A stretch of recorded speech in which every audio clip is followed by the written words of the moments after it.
E aí galera, beleza?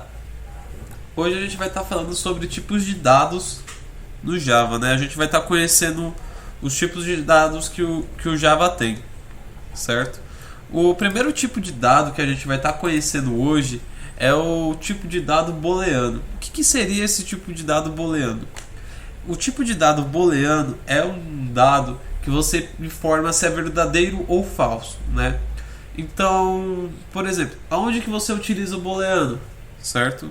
Um exemplo onde você utiliza o booleano é quando a gente for ver estruturas de condições para verificar se aquilo é verdadeiro ou falso. Se for verdadeiro, ele executa alguma coisa. Se for falso, ele executa outra coisa, entendeu? O tipo booleano ele é utilizado para fazer isso. Ele é utilizado também para você fazer autenticação de senhas, porque ele vai verificar se as senhas são verdadeiras ou não e retorna um tipo de dado booleano. Então fala assim, ó, as senhas são iguais, ele vai verificar. Se as senhas forem iguais, ele vai armazenar um valor na variável falando que aquele valor é verdadeiro, que no caso é true, né? Então a gente vai estar conhecendo agora como declarar, né? Agora que a gente já compreendeu o que é um valor booleano, sabemos que ele vai retornar um valor verdadeiro ou falso pra gente. Agora a gente vai estar declarando ele aqui para vocês ficar de uma forma mais clara. Por exemplo, vamos lá, vamos colocar aqui boolean, boolean, certo? Sempre que a gente for declarar uma variável do tipo booleano, a gente tem que informar que ela é um booleano, certo? Um booleano, que é o tipo de dado dela. Então a gente agora que a gente já sabe como se declara, a gente vai passar o nome dessa variável. Vamos passar a variável chamada verdade, certo? Verdade, ela recebe o quê? Se é verdade, então ela vai receber true, certo? E vamos criar uma que receba o valor falso. Então, boolean mentira igual false. Então aqui a gente vê como se declara. E vale salientar, deixar bem claro aqui, que os valores booleanos, todos os valores booleanos, eles só vão receber verdadeiro ou falso, né? No caso é true or false. Então somente vai receber esses dois valores, certo? Tem um outro tipo de dado que a gente utiliza muito, que é o tipo de números inteiros, né? O tipo de dado de números inteiros tem 4 formas de você se declarar ele, né? Como eu vou estar mostrando para vocês, eu vou puxar o documento de apoio aqui que eu vou estar anexando, porque eu não lembro todas as informações certinhas, né? Porque cada declaração você tem de um número negativo até um número X. Por exemplo, como eu vou estar puxando aqui para vocês o documento de apoio. Ó, a gente tem o tipo byte, que é o menor tipo, que ele armazena, né, números de menos 128 a 127. Então, por exemplo, se a gente colocar aqui um byte, certo? Colocar número e colocar o número 1000, certo? Ele já começa a reclamar, tá vendo? Porque ele não vai, ó, falar para você trocar o byte. Por exemplo, vamos lá, 128, reclama. 127, aí deixa. A mesma coisa vai acontecer com os outros números, né? O short, né, que é esse daqui, ele vai de menos esse número a esse número. O int, que é o mais utilizado por nós, né, vai de menos esse número a esse número, né? E o long, que é o número que tem o maior range de números, né? Onde ele é o que armazena mais números, vai desse número a esse número. Só que vale salientar alguma coisa. Quando vocês utilizam o tipo long, você sempre tem que colocar um L maiúsculo no final. Porque senão não vai identificar ou vai ficar dando erro no seu código e você vai ficar tipo, onde que tá dando erro, né? Mas é bem difícil você estar utilizando um sistema onde você vê o long, né? Geralmente você utiliza o número, você usa o int, né? Porque é um número pequeno, não ocupa tanto espaço em memória. E tipo, é um número pequeno quando eu falo, que ele não ocupa muito espaço na memória, mas ele tem um grande range de números, como vocês podem estar vendo aqui, certo? Então, eles armazenam desse número até esse número aqui, certo? Então eu vou estar dando uns exemplos aqui, ó. Vamos lá. O byte, a gente sabe que ele vai até 127. O short, vamos só colocar aqui, ó, número 1, número 2 igual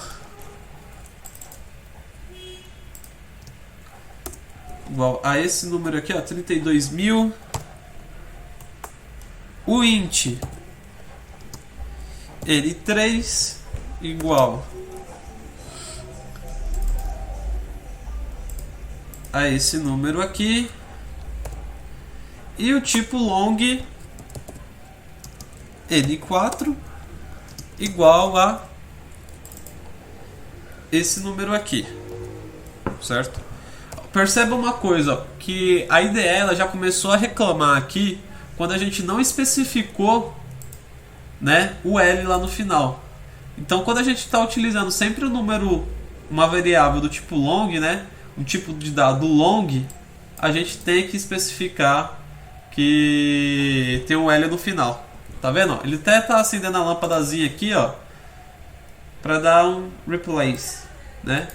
No caso, você só vem aqui, ó, coloca um L maiúsculo no final e já era. Tudo ok.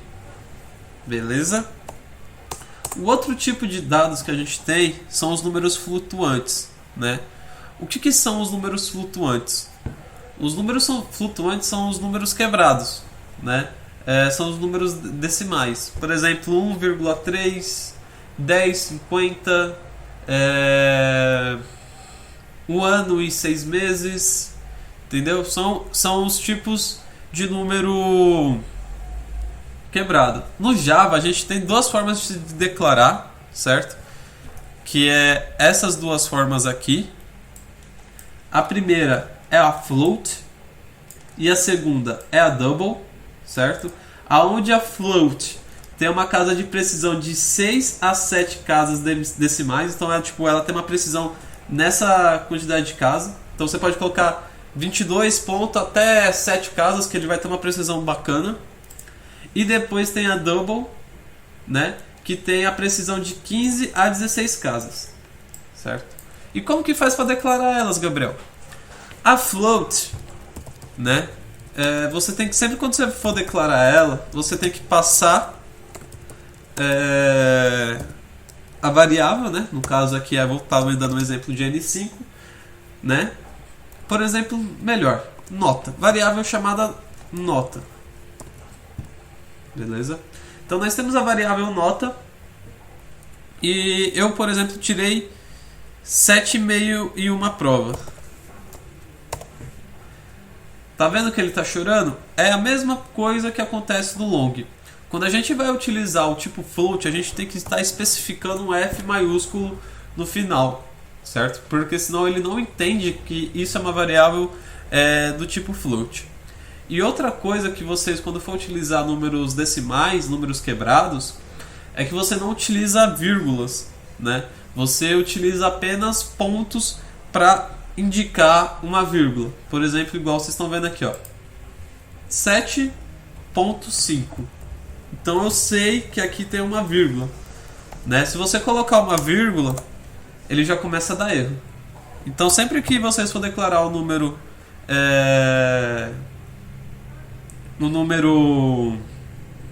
decimal, vocês têm que colocar o ponto. E a mesma coisa aqui, ó, no double, né? Double igual nota 2, 8.5. A diferença do double para o float é que você não precisa especificar o F no final que você declara ele. Então o double acaba sendo bem mais utilizado do que o float. Mas claro, tudo tem a sua utilidade, né? Eles não são inseridos assim do nada. Tem hora que você precisa utilizar o float, tem hora que você precisa utilizar o double. Conforme esses daqui faz a mesma coisa. E o último dado, né, que a gente tem no Java são os dados do tipo char, que eles guardam caracteres, né? Por exemplo, char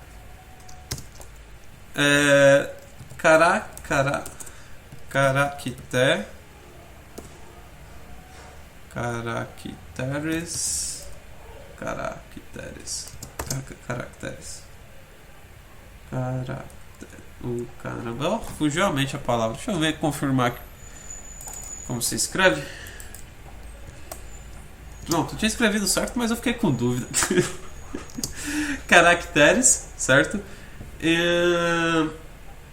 E pra gente declarar ele, a gente coloca aspas duplas e uma letra, ou um caractere, ou um número, ou alguma coisa assim, sei lá. Podemos esquecer do ponto vírgula. Então aqui a gente já declarou um caractere, né? Que é o tipo onde que ele guarda os dados. Vou colocar melhor aqui. Vou colocar, desde caractere, eu vou colocar outra coisa aqui, sei lá, um símbolo. Certo? Então, símbolos. Não, como guarda só um, é só não precisa colocar no plural. Símbolo. E aí ele vai estar armazenando esses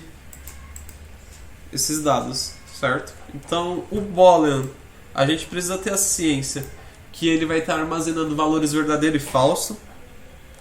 O byte, o short, o int e o long, eles são utilizados para guardar números inteiros, mas cada um tem a sua utilidade.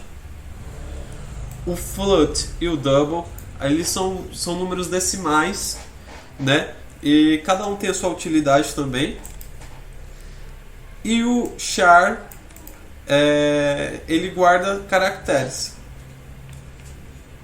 Vocês viram aí como são os tipos de dados no Java, como se declara, né? São bem simples, a gente vai estar utilizando todos eles no decorrer desses 100 dias, né? Eu penso em trazer alguns projetinhos onde a gente mexa com a internet das coisas, né? Com IoT, com Arduino, onde alguns dados que não são tão utilizados em programas grandes, por exemplo, o byte, né? Ou o short, que são dados de tipo inteiro, não são tão utilizados em projetos grandes, mas onde são extremamente utilizados em projetos com internet das coisas, né, com Arduino. O tipo float a gente utiliza bastante para medir temperaturas. E o char também é a mesma coisa, a gente utiliza muito para guardar pequenos dados, por exemplo, guardar pequenas sílabas. Por exemplo, temperatura, deixa eu ver outro exemplo, falar tipo água, colocar exemplos pequenos, sabe? Que a gente utiliza todos esses tipos de dados. O boolean, né, a gente utiliza para fazer verificação de dados, que é algo que é extremamente utilizado, né, hoje em dia para fazer verificações de two-factor ou, sei lá, quando você precisa fazer login em suas redes sociais, é muito utilizado para verificar se é você mesmo. Eu espero que vocês tenham compreendido os tipos de dado. Eu vou estar anexando esse documento de apoio que eu usei, né, para vocês estar lendo, e se vocês tiverem alguma dúvida vocês também me perguntar, certo? Eu vou estar colocando um código comentado lá na GitHub falando como que é cada tipo de dado e, por exemplo, a parte de números inteiros e float, eu vou colocar lá comentado do que número ele vai até que número, né? Tipo, no caso, que número negativo até qual número negativo ele vai. E eu espero que vocês tenham compreendido, né? Se vocês tiverem alguma dúvida de como se declara ou como funciona algum tipo de dado, vocês podem estar me perguntando. né, nos comentários, ou vocês entram lá no grupo do Telegram e tiram a sua dúvida e eu vou estar ajudando vocês. Então, até amanhã, onde a gente vai estar vendo os operadores no Java. Tchau, tchau!